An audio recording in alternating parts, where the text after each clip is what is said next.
story surrounds a pair of opposite twins, Sumi and Rina. Sumi is shy and likes to spend time locked up in her room. She is also overweight and has no self-confidence. As a hobby, she sings on live streams under the name Sexy Diva. Over the years, she has accumulated many fans and followers, but no one has ever seen her face. Every time she goes live, the comments assume how pretty she must be, but Sumi knows that if she shows her face, her popularity will rapidly decline. In contrast, her sister Rina lives the dream of every young Korean girl. She is the visual of a popular girl group, Miracle Girls. She is signed to a label and has millions of fans worldwide, known for her beauty and dance. Rina hardly knows how to sing. Still, she is the most popular member of the group. Her bandmates do not like her because she is arrogant and rude. One day, their manager informs them that Rina has been called to film a commercial video with a popular male singer, Hae Seong. The other girls are disappointed since Rina gets more opportunities than them, even though they are much better singers.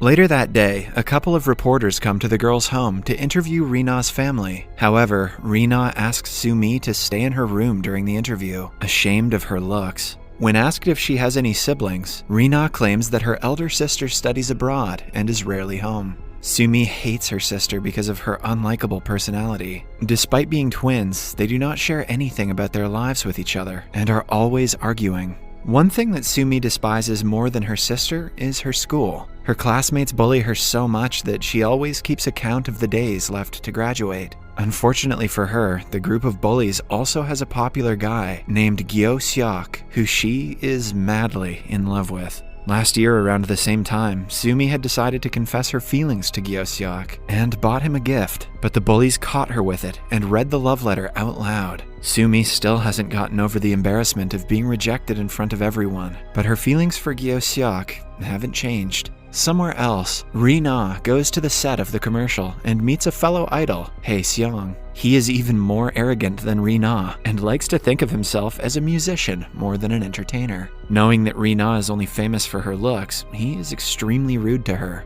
Rina acts as the director asks her to, but to Hae Seong, the concept of the commercial sounds dumb. He refuses to take part in it and leaves his manager to do the damage control. Because of his pickiness, Rina is also removed from the commercial. She returns home crying and cursing at him.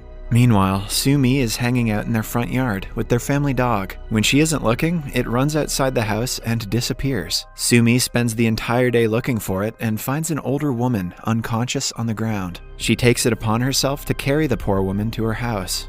Impressed by her kindness, the woman brings her inside and reveals that she is a tarot reader. On being asked to pick a tarot card, Sumi chooses the rarest one of them all. According to the woman, it is supposed to grant her a wish. Although skeptical, Sumi thinks of exchanging lives with her sister. But then she changes her mind and asks for the ability to never gain weight. The woman gives her a necklace as a present before seeing her off. While returning home with her dog, Sumi suddenly passes out. At the same time, Rina, who is in the middle of a dance rehearsal, also falls unconscious. When the sisters wake up, they are by each other's beds in a hospital. Strangely enough, their mother calls them by different names. Confused, they look at each other and are shocked to see that they have somehow exchanged their bodies. They immediately run outside and hit their heads with a rock, trying to switch back, but the stupid idea doesn't work. While brainstorming other plans, Sumi's eyes land upon the necklace the tarot reader gave her earlier. She remembers that she had subconsciously asked to exchange lives with her sister and rushes to the lady's house. On reaching the place, they find out that the lady has gone on a vacation and won't return for a month. The news is devastating for both sisters, who will now have to live as the person they hate the most for the next month. To adjust to their new lives, they tell each other the do's and don'ts of their day-to-day life. Sumi is asked to be rude to everyone, eat less, and practice the dance that their girl group has been rehearsing. But Rina only has to exist and be quiet to be like her sister. The following day, they wear each other's clothes, exchange phones, and get ready for the day. Rina goes to school, eating a box of snacks she would have never eaten in her previous body. She is not worried about being switched and considers it as a free 1-month vacation from her usually busy lifestyle. That is, until a group of bullies stops her. Gyo Seok snatches the box and makes fun of her for liking him. Rina wants to teach them all a lesson, but remembers that Sumi would never do something like that and keeps quiet.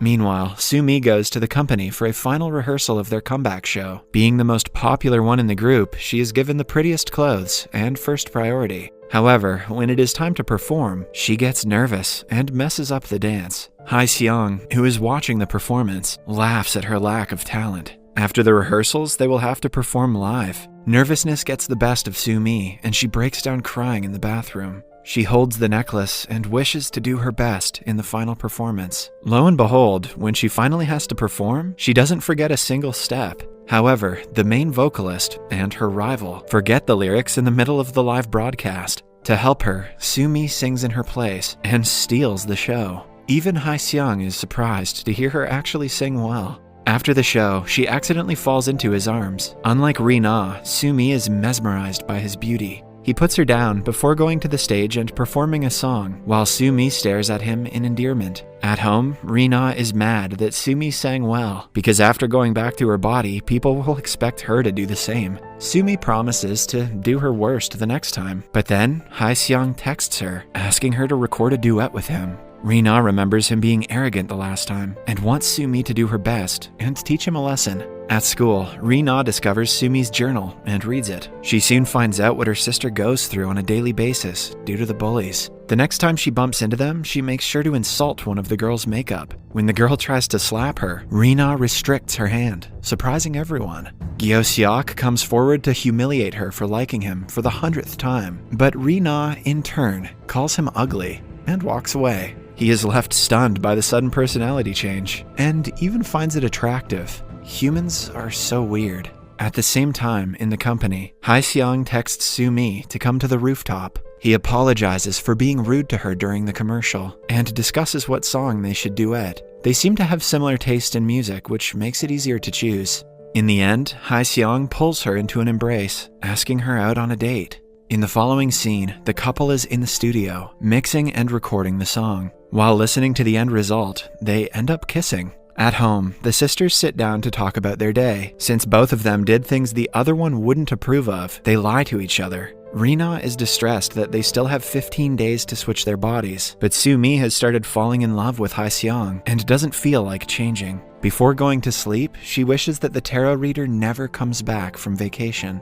Starting the next day, she meets Hae-seong on the rooftop every chance she gets. She enjoys the little time they have together to the fullest. Meanwhile, Ri-na continues reading Sumi's journal. A flashback shows us that Sumi had gone for several musical show auditions. She was recognized for her talent, but only during blind auditions. Many directors would bluntly call her names and dismiss her talent because of her looks. This makes Ri-na realize how unfair the world is to the so-called ugly people. Her classmates, who usually bully her, are dancing to her song during recess. When Ri-na laughs at them, they challenge her to do the same. She surprises everyone by performing better than all of them. Gyo-seok starts looking at her differently after the incident. The next day, Sumi is using Hae-seong's computer when she finds out that he watches her singing live streams. It gives her hope that he might like her, even when she goes back to her normal body. At the same time, Ri-na is going through Sumi's computer. She finds the Sexy Diva livestream channel and accidentally starts a stream with her face in front of the webcam. Several comments flood in, making fun of her looks, and she loses many of her subscribers. At night, Sumi cries herself to sleep, wishing to the necklace that everyone forgets about the livestream. The following morning, the livestream is gone, and no one is talking about it, almost as if it never existed. Even Ri-na doesn't remember going live. Sumi figures out that the necklace is not ordinary. It has been granting all of her wishes until now. Throughout the day, she tests the power of the necklace, and the wish comes true every time. But she also realizes that every time she is granted a wish, someone in her life suffers the consequences. Like when she asks for the food of her choice. Hae-seong's new song is accused of plagiarism. How the hell did she connect the dots on that one? Similarly, when he messes up a live performance, she wishes for him to pick it right up. The wish is granted, but a crew member is severely injured as a result. The next day, Gyo-seok locks himself in a studio, saddened by the plagiarism scandal. Sumi goes to meet him, and the two finish recording their duet song together. In the following scene, Rina is excited because the 30 days are finally over. The sisters go to the tarot reader's house but see that she still has not returned. Sumi thinks that it's because she once unknowingly wished for her never to return. She yet again makes a wish, this time for the reader to be back soon. As a consequence of the wish, a dating rumor about her and Hyeseong is spread in the media. Rina finds out about the rumor and is furious. They get into a fist fight in the middle of a parking lot and have to be separated by Hyeseong. He pushes Rina to the ground, telling her to stay away. However, the gesture makes Sumi believe that he is only in love with Rina's pretty face. The next day, Sumi visits the tarot reader again and finds out from her daughter that she passed away because of a disease. The girl also reveals that to reverse a wish, one must hold the necklace and genuinely wish for them to switch back to their bodies. If either of the girls does not actually mean it, the wish won't be granted. On finally finding a way to go back, Rina is overjoyed. But the same cannot be said for Sumi. Seeing that her sister is bothered, Rina reveals that Hyeseong used to hate her when she was in her own body. This means currently, he is not in love with Rina's face, but with Sumi's personality. Following the conversation, the girls make a wish as the tarot reader has told, but nothing changes. Then, the following day, Sumi and Rina meet in front of the company for work. Rina is about to be hit by a car, but Sumi puts her life in danger and saves her. When they wake up in the hospital, they have switched back to their original bodies. The doctor who is in charge of them looks exactly like the tarot reader. She explains that Sumi is the elder sister and the protector of the younger one.